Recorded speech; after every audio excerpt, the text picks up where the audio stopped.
ठाकुर जी एक बार एक विप्र का वेश धारण करके, भिक्षुक विप्र का वेश धारण करके सुदामा जी के यहां पहुंचे। और भिक्षुक यदि आवे विप्र तो भाई कौन उसको खाली हाथ जाने देता, कोई नहीं। सुदामा जी के द्वार पर जाकर के ठाकुर जी भिक्षुक एक विप्र बन करके आए और भिक्षा की याचना करने लगे।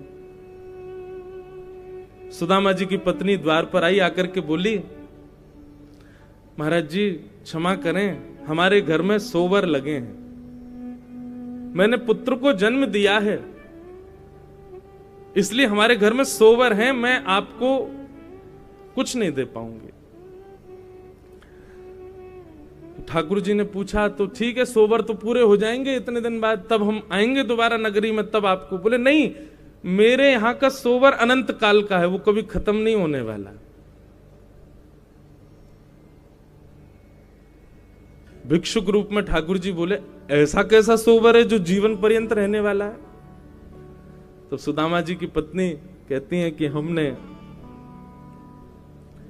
श्रीहीन पुत्र को जन्म दिया है, हमारे घर में श्रीहीनता है, और श्रीहीन पुत्र जब घर में जन्म लेता है, मतलब उनका कहने का भाव ऐसा था कि हमारे घर में श्रीहीनता है, कोई पुत्र ऐसा नहीं था, ये भाव नहीं समझना। वो कहना है अपने भाव को किसी अन्य भाव में बता रही हैं कि हमारे घर में श्रीहीन पुत्र ने जन्म लिया है और उसका सोवर तो अनंत काल तक रहेगा। तब वो विप्र बोले, अरे तुमको अंधेरे में रखा गया है, तुमको बातें बताई नहीं गई हैं, तुम जानती नहीं हो कुछ भी। सुशीला बोली, क्या बताना चाहते हैं भगवान? आपको पता है एक ही जोड़ी कपड़ा है मेरे पास में, मैं इसी में ही अपना पूरा जीवन व्यतीत करती हूँ। दुनिया के लोग ये भैया ये युगल कबूतर रोज कथा सुनते हैं, कौन है पता नहीं, लेकिन इनको प्रणाम है। ये कभी वहां बैठते हैं, कभी यहाँ बैठते हैं, और ये पूरी कथा में विराजे हैं। जय हो। और कहते हैं कि युगल यदि सुने तो निश्चित कोई भाव, अब सब बड़े जन बैठे हैं ये बताएंगे, लेकिन ये युगल रोज सुन रहे हैं, डेली, उत्सव में भी आते हैं रात्रि में। जय हो। बोलो द्वारिकाधीश की जय। तो मैं क्या बता रहा था? हाँ, तो बोले तुमको अंधेरे में रखा गया, तुमको बताया नहीं गया है। सुशीला जी बोली, क्या बात है बताओ। बोले आपके जो पतिदेव है ना, इधर देखो यहां देखो, आपके जो पतिदेव है ना, इनके सखा हैं श्री द्वारिकाधीश। भगवान ने स्वयं अपना परिचय जाकर के दिया सुशीला जी को, क्योंकि सुदामा जी तो बताते ही नहीं थे कभी भी। वो इतनी अंतर्निष्ठ भक्ति करते थे कि कहीं कोई मेरी स्थिति देख करके प्रश्न चिन्ह ना उठाए कि एक गुरु के दो शिष्य, इतना अंतर दोनों में। और ऐसा कैसा सखत्व कि कृष्ण पूरे विश्व को देते हैं, अपने मित्र को नहीं दे पा रहे, तो कहीं कोई ये प्रश्न ना उठा दे ठाकुर जी के ऊपर। इसलिए सुदामा जी मौन रहते हैं, बताते नहीं किसी को। और बंधु एक बात कहूं, संबंध प्रेम वो सबसे अच्छा जो गोपनीय रहता हो, जिसका ढिंडोरा पीट दिया जाता है, जिसका पूरे विश्व में प्रकाश कर दिया जाता है, वो प्रेम पर टिक नहीं पाता। इसलिए आजकल क्या हो गया है, भक्ति तो बढ़ी है लोगों में, लेकिन सब जगह बताने की हो गई है कि मैंने क्या किया, मेरे क्या अनुष्ठान होते हैं, मैं कब वृंदावन जाता हूं, कितनी माला जपता हूं, कितना नाम जप करता हूं, कितना ये करते हैं। क्यों? उसका प्रकाश क्यों करना? आप अपने पुत्र को दिन में कितनी बार हृदय से लगाते हो, काउंट करते हो क्या? तो ठाकुर जी का नाम कितनी बार जपा, उसकी काउंटिंग क्यों? मैंने तो एक नियम, महाराज जी, एक आजकल वो आता है ना, वो बटन दबा के लोग नाम जप करते हैं, कई लोग यहां पे भी होंगे, पता नहीं क्यों श्री लाल जी ने एक दिन ऐसे भाव रखवाया, तो मैंने कथा में कहा, और एक वैष्णव के संग तो मैंने कर ही दिया।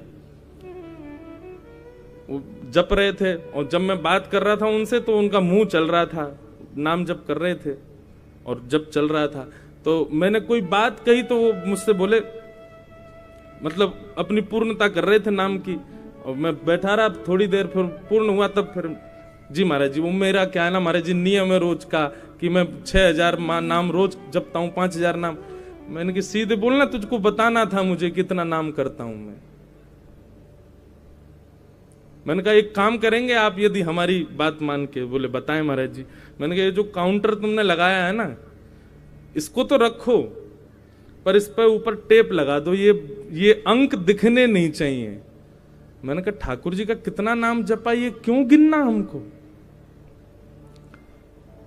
और अगर काउंटर रखा ही है ना अपने पास में, तो मैंने कहा इसको 0 कर लो, और अब के बाद इसको तब दबाना जब किसी के साथ कुछ बुरा करो, किसी को बुरा कहो, कहीं क्रोध करो, किसी के साथ कुछ अनहित करो, तब काउंटर दबाना, और 5 महीने बाद फिर देखना, हाँ भाई अब कितनी गिनती हुई इसमें। ठाकुर जी का नाम क्यों गिनते हैं हम? अपने प्रेम को क्यों गिन रहे हैं? और प्रेम संसार से कभी नहीं गिनते हम। ठाकुर जी के प्रति जो प्रेम है उसी को ही क्यों गिना जाता है, उसी की ही क्यों गणना की जाती है? कितने राजभोग करवाए हमने, कितनी बार ध्वजा चढ़वाई, हम कितनी बार द्वारिका जाते हैं, क्यों उसकी काउंटिंग होती है? नहीं, भगवत संबंधी प्रेम की कभी गिनती नहीं। ये सुदामा जी से सीखो। किसी को नहीं बताया कि मेरे मित्र, स्वयं ठाकुर जी ने आकर के बताया। तब सुशीला जी अपने पतिदेव सुदामा जी के पास गई, बोले आपके मित्र श्री कृष्ण द्वारिकाधीश हैं? सुदामा जी बोले नहीं, किसने कहा? बोले देखिए आप झूठ नहीं बोलते हैं, अपने नियम पर रहिए, कौन है आपके सखा? तब सुदामा जी ने स्वीकार किया कि मेरे सखा द्वारिकाधीश। तब वो कथा फिर पूरी है। सुशीला गई, पीछे पड़ गई, बोले तुमको जाना पड़ेगा। बोले कि अरे मेरी स्थिति देख करके कहीं ऐसा ना समझें भिक्षुक मांगने आया है।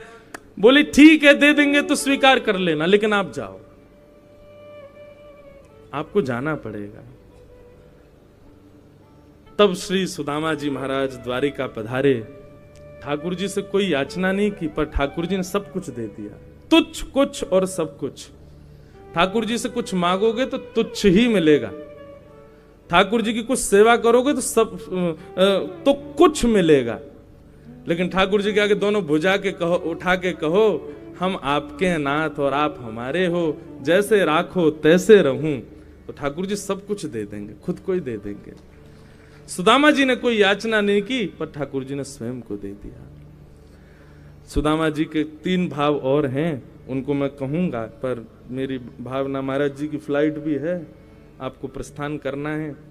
श्री राधा रमन लाल जी आज महाराज जी के रूप में उत्सव के विश्रांति में पधारे हैं, तो मेरा भाव है कि महाराज जी कुछ आशीष सबको प्रदान कर दें। मेरी इच्छा है महाराज जी कि आप सबन को थोड़ा आशीष नेक दे दें, और वाक्य बाद फिर हम शेष क्रम उसमें प्रवेश करेंगे। फिर पूज्य हमारे जगन्नाथपुरी वाले पूज्य महाराज जी भी, उनका भी हम लोग आशीष श्रवण करेंगे। सब लोग बड़े भाव से श्रवण करो। श्री राधा रमण लाल की जय।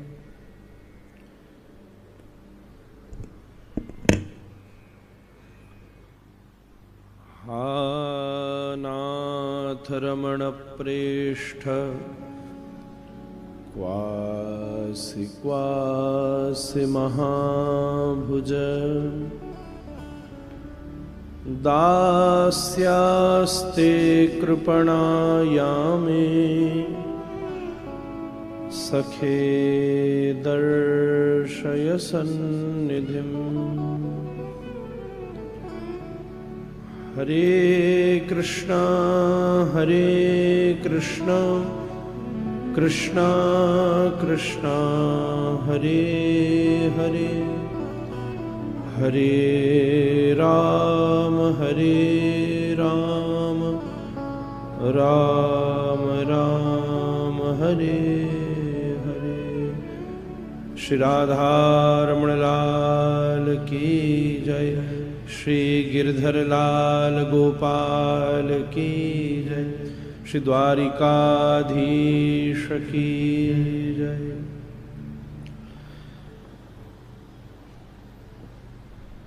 अभी तक तो मैं अत्यंत आनंद में था, पर अब मन को पीड़ा है कि आने से दर्शन मिला, कथा मिली, पर कई बार ये प्रसिद्धि विस्मयी हो जाती है। एक ही 2 ही समय ऐसे होते हैं जब मन करता है कि हम कथा न कर रहे होते। पहला, जब ठाकुर जी कहीं भगवान के स्वरूप का दर्शन करने जाओ और लोग 2 क्षण के लिए ठाकुर जी के दर्शन से मुड़कर हम लोगों को देखने लगे, तो ऐसा लगता है कि इतने वर्ष भर जो कथाओं से लोगों को भगवत दर्शन की प्रेरणा दी, कहीं वो उद्देश्य छोटा पड़ गया। और दूसरा, जब हमारे श्री इंद्रेश प्रभु जैसे दिव्य महापुरुष रस की भागीरथी प्रवाहित कर रहे हों और हम लोगों की वजह से उन्हें रोक करके और हमें बीच में बोलना पड़े, ये 2 ही ऐसे स्थान हैं जब मन करता है कि हम भागवत व्यास न होते तो अच्छा होता। मैं व्यासपीठ को प्रणाम करूं और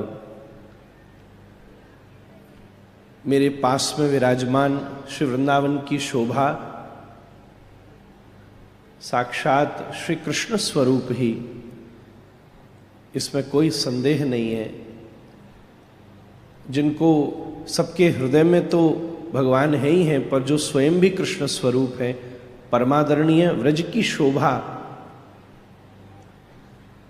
अर्चा लेवे वाली करवी वाली ठाकुर तो वृंदावन में बहुत सारे हैं, पर चर्चा कलवे वाले हमारे श्री ठाकुर जी महाराज हैं। हमारे श्री द्वारिकाधीश मंदिर के सभी आचार्यजन, सेवायतजन, स्वामी जी, महाराज जी, सभी लोग को मैं प्रणाम करूं।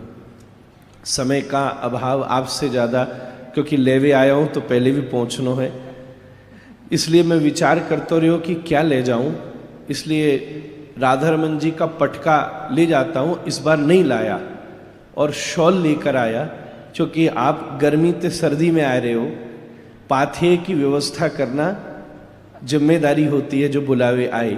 या मरे मैंने शॉल उड़ायो कि मां ठंड ज्यादा है, ने संभल के आई हूं।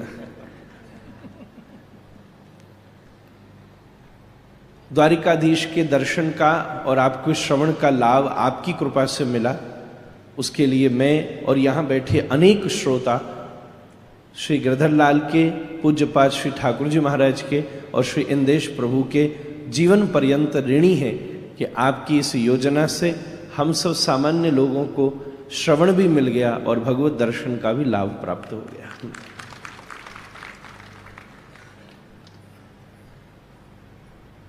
हम लोग राधारमण जी की सेवा करते हैं, पर एक चीज में आप हमसे आगे हो कि हमारो ठाकुर बैठैया है, तुम्हारो ठाकुर घुमैया है। महाराज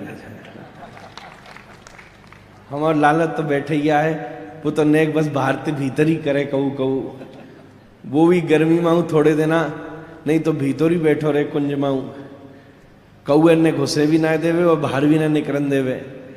पर यह मामले में हमारे श्री गिरधर लाल घुमैया ठाकुर है, हर साल कहूँ न कहूँ घूम में निकले। जैसे घर के मुखिया घर वालन को लेके वर्ष में हॉलीडे मनावे जावे ना एक बार, सो हमारे श्री गिरधर लाल प्रभु अपने सब परिवार और परिकर को लेके एक एक स्थान पर सवन को आनंद करावे के त्याई जावे।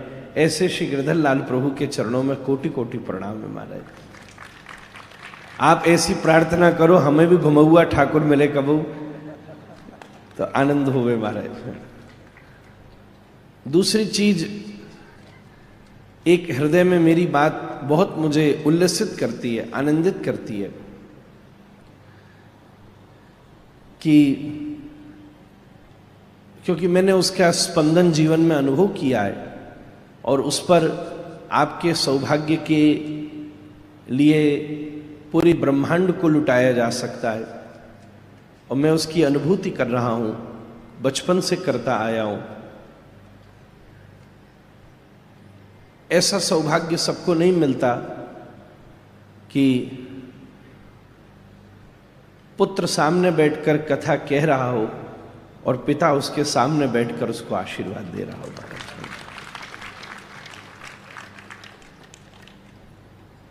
ऐसा सौभाग्य किसी किसी को ही मिला है। सच कहूं तो सबसे पहला यह सौभाग्य सुखदेव जी को ही मिला है। इसलिए श्री इंद्रेश प्रभु की कथा में ये अनुभूति, जहां सामने वो सुखदेव स्वरूप बैठे हैं और श्री ठाकुर जी महाराज व्यास स्वरूप साक्षात सामने विराजमान हैं, आप दोनों की यहां उपस्थिति से हम जैसे लाखों परीक्षित का उद्धार पक्का है महाराज। नहीं तो शायद हम चूक जाते। पर ये भावना, मैं बैठा था जब सामने और आप पास विराजे थे, तो इतनी देर से मैं तो इसी मिश्री का आनंद ले रहा था कि गंगा के तट पर तो ये भाव बना था, पर द्वारिकाधीश ने गोमती के तट पर भी यही भाव कर दिया कि सुखदेव जी सामने विराजे और व्यास स्वरूप पाश में विराजमान सामने है। इस मामले में तो आपका भाग्य हमसे भी आगे निकल गया। इस झांकी को देखकर मैं अपने बाल्यकाल का स्मरण करता हूँ, जहाँ मेरे पूज्य पिताजी, पूज्य दादा गुरुजी, मेरे सब घर के बड़े ऐसे ही मेरा उत्साहवर्धन, मुझे आशीर्वाद देते थे। बल्कि सही बात तो ये है कि कई बार ऐसा होता है ना कि देखने में तो ये हम लोग महाराज जी आपसे नीचे बैठे हैं, पर वास्तव में आपके ऊपर ही बैठे हैं। ये धारा यूं ही प्रवाहित हो रही है। चैतन्य चरितामृत का प्रसंग कहता है कि कई बार नाव में कोई व्यक्ति जा रहा हो समुद्र के ऊपर, तो वो नाव पर बैठा व्यक्ति समुद्र के जल को पी नहीं सकता, पर बादल उसी समुद्र के जल को खींच करके जब ऊपर से बरसाते हैं, तब वही जल नाव पर बैठे व्यक्ति बड़े प्रेम से पी सकते हैं। यहां देखकर यही भावना होती है। पूज्य महाराज जी भागवत के महासमुद्र की तरह सामने बैठे हैं, आप व्यासपीठ पर नाव की तरह बैठे हो। श्रीनाथ जी मेघ की तरह, काले मेघ की तरह रस से भरे बैठे और आपके ऊपर उस दिव्य रस की वर्षा कर रहे हैं, जैसे आप भी कर रहे हो और हम सब लोगों को भी करा रहे हैं। ये सब अनुभूतियां मात्र हैं। भागवत जी की कथा और ये सब तो आप सुन रहे हैं, ये सब अनुभूति मात्र हैं। निश्चित रूप से जब पूज्य श्री ठाकुर जी महाराज मुझे अपना पुत्रवत कहते तो मेरे हृदय की कोई इससे ऊंची आनंद की बात नहीं होती, क्योंकि मैं अपने, ये तो मेरा परिवार है और इस परिवार के दोनों उत्सवों में मैं सम्मिलित रहता हूँ। पूज्य बड़े महाराज जी ठाकुर जी महाराज गुरुदेव का उत्सव करते हैं, इंद्रेश जी महाराज गोपाल का उत्सव करते हैं। वर्ष में ये दो उत्सव इस घर के हैं और मेरा प्रयास होता है कि मैं दोनों में एक बार प्रणाम कराऊं। आपने पुत्रवत कहकर मेरे हृदय को सदा तरंगित किया है। मेरे पास कुछ बड़ों की ही कमी है, लोगों की कमी नहीं है। आप जैसे जब बड़े घर में आशीर्वाद देते हैं तो घर का संवर्धन होता है, बल मिलता है, बुद्धि मिलती है। इस पूरी कथा का यही आकर्षण है। कथाएं द्वारिका में हर कण कण चलती है, यहाँ का रोम रोम कथा है।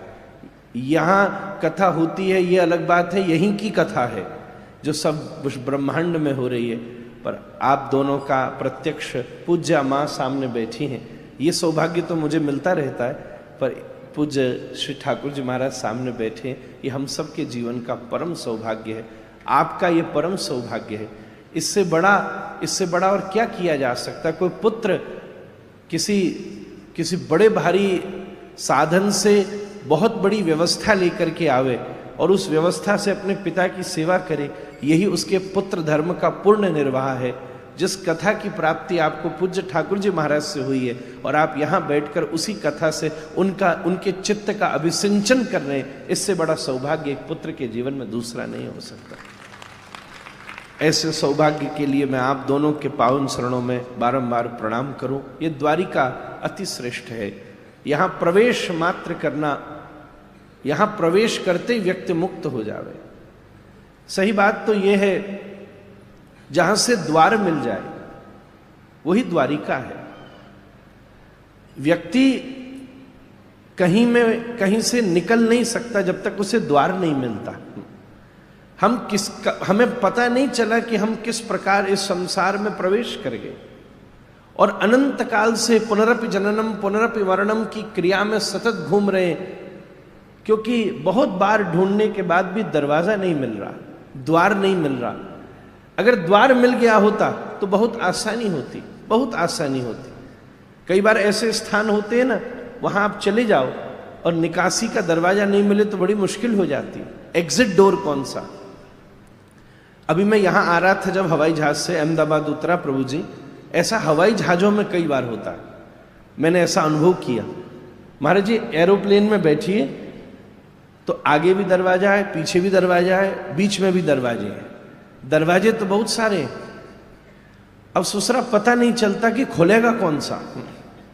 एक जगह मुझे बड़ी जल्दी, तो मैं हवाई जहाज में जाके बैठा और सामान्यतः ऐसा होता है कि सामने वाला दरवाजा खुलता है, तो 2-4 लोगों से प्रार्थना करके एक्स्ट्रा सीट का पैसा देके जुगाड़ करके फ्रंट पर बैठा कि दरवाजा खुलते ही निकल जाऊंगा। पर सुसरा ऐसा भयो कि सामने वाला दरवाजा खुलो ही ना है। उनने कही सब पीछे से जाएंगे, कोई एरर आ गया। अब बैठे रहो वहां, अब और घंटा लग गया ज्यादा है निकरवी में, और सामान इधर उधर, बड़ो झंझट है क्यों। दूसरी दुविधा हो जाती है कि तुम बैठे आगे हो, सामान पीछे हो। इसलिए दरवाजा कौन सा खुलेगा जब तक ये ना पता चले तब तक व्यक्ति उस यात्रा से निवृत्त नहीं हो सकता।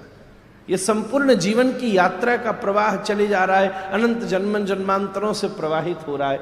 मुझे ऐसा लगता है कि ये द्वारिका श्री कृष्ण के द्वारा दिया गया संसार को द्वार है, जिस द्वार में प्रवेश करके इस संसार से निवृत्त होकर श्री कृष्ण की शरणागति प्राप्त की जा सकती है। जिस द्वार से या तो आप जाकर के उन तक पहुंच सकते हो या वो प्रवेश करके आप तक पहुंच सकते हैं। ऐसी ही मंगलमयी द्वारिका नगरी का ये श्रेष्ठतम स्वरूप है। और नवदा भक्ति का ये मधुर प्रसंग जो यहाँ आपने भागवत जी का मूल पकड़ लिया, भक्ति ही शक्ति।